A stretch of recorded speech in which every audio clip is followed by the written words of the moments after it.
shirkan jaraayadu magaalada Garowe ku qabtay wasiirka wasaaradda warfaafinta hidaha iyo dhaqanka dawladda Puntland Cabdi Xirsi Cali Qarjab waxa uu uga hadlay arrimo fara badan. Wasiirka ayaa ugu horeyn ugu baaqay dadweynaha reer Puntland ee dal iyo dibadba meel walba ay joogaan inay garab istaagaan ciidamadooda Puntland ee difaacaya dalkooda. dadweynaha reer Puntland meel kasta ay joogaan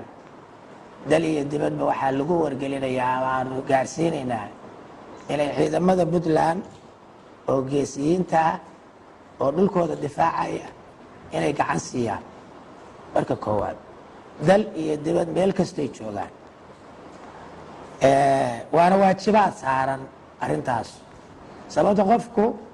naftiisa iyo maalkiisa iyo sharaftiisa qofku inuu difaaco diinta islaamka oo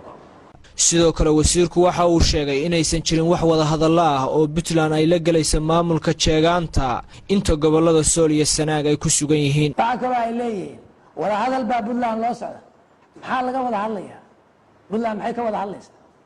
Soomaaliland kala hadlaysaa Saacad Cali Shiraan maqlayay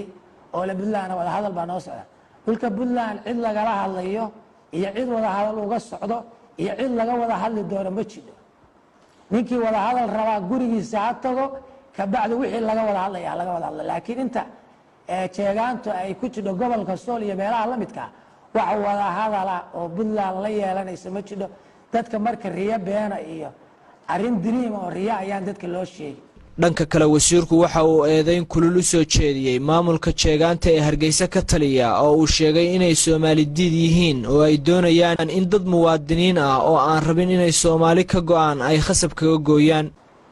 oo yiri Soomaali ma rabno oo Soomaali dhulkayga ka shaqaysan mayso oo Soomaali qofkii ka yimaada airport ka soo degi maayo oo Soomaali ma doonayno nimanka yiri oo raba inay suuqaaga isticmaalaan dhulkaaga qabsadaan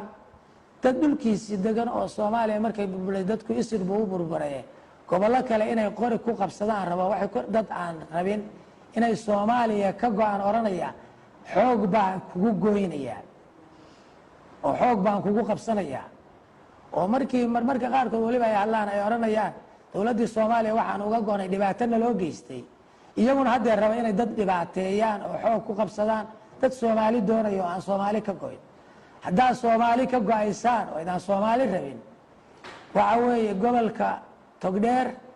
Hargeysa iyo Berbera ayaa degan tahay dadka isirkaas leh ku ekaadayada. wasiirka ayaa intaa ku daray in Puntland ay soo dhaweynayso cid kasta oo Soomaaliyeed meel kasta oo ay joogto haday Puntland joogaan ay yihiin muwaadiniin dhulkooda jooga oo ay ku ganacsan karaan. hadaan Puntland ay cid kasta oo Soomaaliyeed